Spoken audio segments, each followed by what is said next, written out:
The sheriff knocked on my childhood home's door with eviction papers in hand. My ex-wife stood behind him, smirking, convinced she'd finally won. "This house belongs to me now," she announced, loudly enough for the neighbors to hear. "I'm claiming my rightful share of the family estate." The sheriff looked at the eviction order, then at the property deed I handed him. His face changed completely. "Ma'am," he said, turning to my ex-wife, "you can't evict someone from a property they own. According to this deed, Mr. Harrison is the sole owner of this estate and approximately $47 million in associated assets." Her face went from triumphant to confused to absolutely devastated in about 5 seconds. "That's impossible," she whispered. "The estate belonged to Uncle Charles. I have a legal claim." "No," I said calmly, "you don't. And after what you just tried to pull, you don't have your divorce settlement either." Let me tell you how my greedy ex-wife tried to steal my inheritance and lost everything in the process. My name is Jonathan Harrison, and 1 year ago I went through the most brutal divorce of my life. My ex-wife, Melissa, and I had been married for 8 years. The marriage started strong but deteriorated once she realized I wasn't climbing the corporate ladder as fast as she wanted. "You're a mid-level finance guy," she'd say with barely concealed disdain. "My friends' husbands are VPs, partners, executives. What are you?"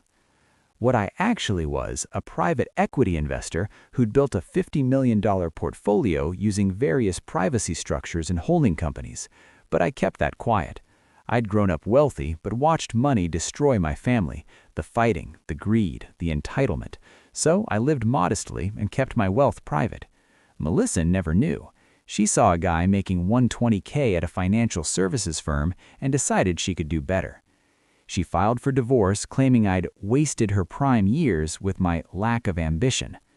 My attorney advised me to disclose my full financial picture. I refused. I gave her exactly what she was entitled to based on my known income: half our joint savings, $80K, half the equity in our modest condo, $60K, and a $200K settlement to be done with it. Total, $340,000. She took it, bragged to her friends about taking me to the cleaners, and moved on to date a real estate developer named Brad who drove a Porsche. I thought I was done with her forever. I was wrong. 3 months after the divorce was finalized, my Uncle Charles died. Uncle Charles was my father's older brother, an eccentric man who lived in the family's ancestral estate, a massive Victorian mansion on 20 acres outside the city. Everyone in the family knew Uncle Charles was wealthy, but nobody knew exactly how wealthy. He'd never married, had no children, and spent his final years managing investments from his home office. When he died at 78, the entire extended family gathered for the funeral. Melissa had the audacity to show up. "I was part of this family for 8 years," she told my mother at the reception. "I should pay my respects." What she meant was she wanted to see if there was money to be had. A week later, we all received notices for the reading of the will. Uncle Charles' estate attorney, Herbert Morrison, scheduled a formal reading at the estate itself. Melissa received a notice too. Why? Because technically she'd been married to me when Uncle Charles updated his will 2 years ago. The notice was a courtesy, nothing more. But Melissa saw an opportunity. The day of the will reading arrived. The entire Harrison family gathered in Uncle Charles' library, a magnificent room with floor-to-ceiling mahogany bookshelves, leather chairs, and an ornate conference table. My parents, my 2 siblings, various aunts, uncles, and cousins, about 20 total. And then Melissa walked in with a man in an expensive suit. "What is she doing here?" my sister whispered. Melissa sat down at the conference table like she owned the place. The man with her opened a briefcase. Herbert Morrison, Uncle Charles' attorney, looked confused. "Ms. Harrison, I'm sorry, Ms. Bennett now, you were only notified as a courtesy. You're not mentioned in the will." "Actually," Melissa said, her voice dripping with false sweetness, "I believe I am entitled to a portion of Jonathan's inheritance. This is my attorney, Richard Goldstein." Goldstein pulled out documents. "We've reviewed the divorce decree between Mr. Harrison and Ms. Bennett. There's a clause stating that any assets acquired during the marriage or within 6 months of its dissolution are subject to equitable distribution." My mother gasped. My father's face turned red. Uncle Charles's will was written while they were married, Goldstein continued. Therefore, my client has a legitimate claim to 50% of whatever Jonathan inherits. Melissa smiled at me across the table. Nothing personal, Jonathan, just business. You understand. The room erupted, family members shouting about greed, about disrespect. My brother stood up like he was going to physically throw her out. Herbert Morrison raised his hand for silence. Then he did something unexpected. He laughed. "I'm sorry," Herbert said, wiping tears from his eyes. "I'm sorry, but this is... Miss Bennett, did you actually read the will before making this claim?" "I don't need to," Melissa said confidently. "Jonathan is the nephew. Uncle Charles was wealthy, therefore Jonathan inherits, and I'm entitled to half." Herbert looked at me. I gave him a subtle nod. "Miss Bennett," Herbert said slowly, "I think you've misunderstood the situation entirely. Let me read from Uncle Charles's last will and testament." He opened the legal document dramatically. "I, Charles Edward Harrison, being of sound mind, do hereby declare this to be my last will and testament. To my beloved family I leave the following explanation. I did not build the fortune you believe I built. I was merely the caretaker and public face of a private equity firm established and funded entirely by my nephew, Jonathan Marcus Harrison." The room went dead silent. "Jonathan created this structure to protect his privacy and avoid the family conflicts that destroyed previous generations. He used my name and residence as a registered address for his business operations. The estate, the investments, the mansion, all of it was purchased and funded by Jonathan. I lived here by his generosity and managed the properties as his agent." My siblings' jaws dropped. My mother's hand went to her mouth. Melissa's face had turned white. "Therefore," Herbert continued, "I leave everything to its rightful owner, Jonathan Marcus Harrison, who built this fortune through his own intelligence and hard work. He is the sole heir because he is, in fact, the sole creator of everything being distributed." Herbert set down the will and pulled out another folder. "For additional clarity, here are the incorporation documents for Harrison Family Equity Partners, LLC, established 12 years ago, sole owner and managing partner, Jonathan Marcus Harrison." He slid documents across the table. My father picked them up, reading with increasing amazement. "Here are the property deeds. The mansion, purchased 8 years ago by Jonathan Harrison, the 20 acres surrounding it, purchased by Jonathan Harrison, the investment portfolio, currently valued at approximately $47 million, owned by Jonathan Harrison." Melissa's face was turned white. "No, that's impossible. Jonathan is a mid-level—" "I'm a private equity investor," I said quietly. "I have been since I was 26. I used Uncle Charles as a front because I wanted privacy, because I watched what money did to this family, and I didn't want that poison in my own life." I looked directly at her. "You spent 8 years married to a multi-millionaire and never knew it, because I didn't want to be loved for my money. I wanted to be loved for who I was. And look how that turned out," my brother muttered. Melissa's lawyer was frantically flipping through his documents. "But the divorce decree covers only known and disclosed assets," Herbert interrupted. "Mr. Harrison disclosed his employment income and jointly acquired property. He was under no obligation to disclose separately held business interests that predated the marriage and were maintained independently throughout." "But that's fraud," Melissa shouted. "No," Herbert said firmly, "it's privacy. There's a significant legal difference." Melissa stood up, her chair scraping loudly. "Fine, Jonathan can keep his secret fortune. I already got my settlement. I'm done here." "Actually," I said, "about that settlement."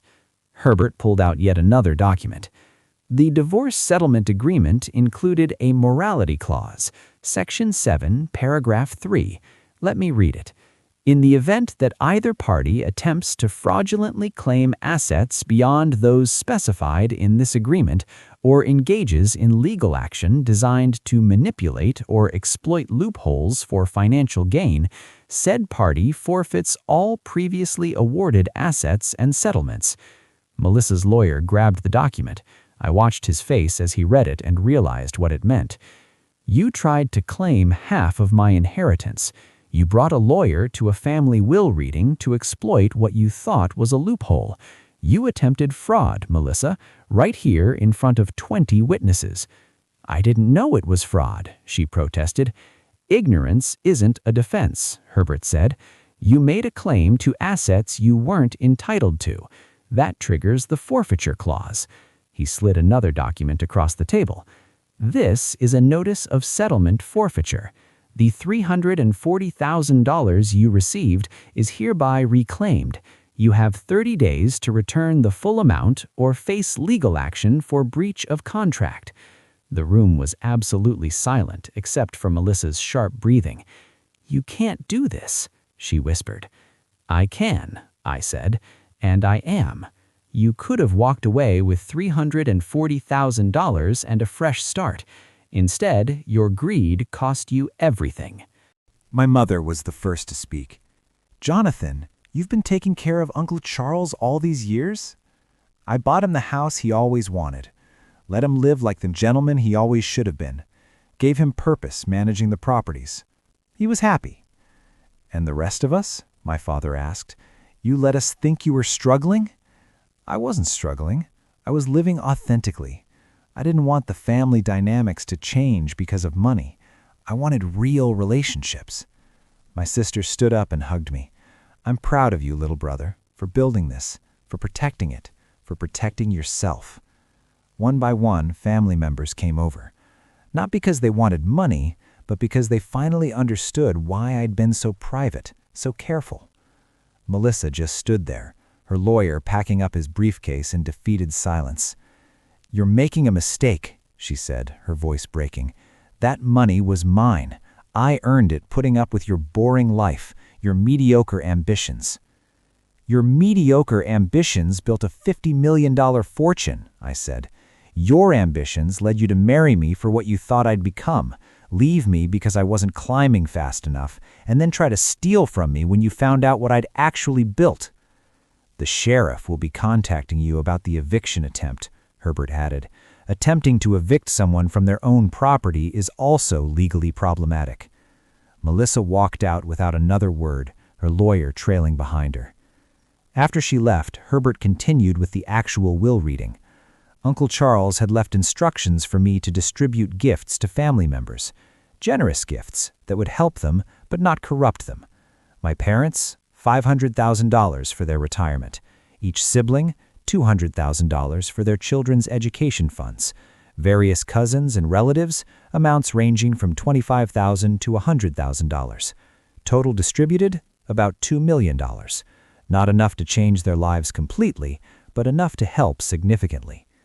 Uncle Charles wanted you all to benefit from Jonathan's success, Herbert explained, but he also wanted you to know who really made it possible. My father shook my hand. I'm sorry I ever doubted your choices, son. You were smarter than all of us. I just wanted to live my own life, on my own terms. Melissa never returned the settlement money. I had to sue to recover it. The court ruled in my favor within 3 months. The morality clause was ironclad, and her attempted fraud was well documented. She declared bankruptcy shortly after. The settlement money was long gone, spent on a new car, a luxury apartment deposit, and expensive vacations with Brad. Brad, incidentally, dumped her when he realized she was broke. Turns out he was just as shallow as she was. Last I heard, Melissa was working in retail and living with roommates. The life of luxury she'd chased had evaporated. As for me, I moved into Uncle Charles's mansion, my mansion, made it my primary residence. It felt right, somehow, like coming home to something I'd built but never claimed. I'm dating someone wonderful now, Dr. Rachel Moore, a college professor who thinks my wealth is nice but loves me for my mind and my values. I told her about the money on our 3rd date. She shrugged and said, "Okay, cool. Want to split this pizza or should the millionaire buy?" I'm keeping the pizza splitting arrangement. If you're building wealth or going through a divorce, here's what I learned. 1. Privacy is protection. You don't owe anyone an explanation of your financial situation, except your spouse, and even then, protect yourself legally. 2. Morality clauses work. If you're worried about a greedy ex, write protections into your settlement agreements. 3. Live below your means. The richest life isn't the flashiest one, it's the most authentic one. 4. Greed always backfires. Melissa could have walked away with $340K. She left with nothing because she wanted more. 5. Family relationships built on money are fragile. Family relationships built on authenticity last forever. 6. Document everything. Legal protections only work if they're properly written and enforceable. Thanks for watching this story. If you've ever been underestimated, taken advantage of, or had someone doubt your potential, drop a comment below. Hit that subscribe button for more stories about legal karma, family drama, and protecting what's yours. And remember, the person living modestly might be richer than the person driving the Porsche. You just never know who's playing the long game. See you in the next video.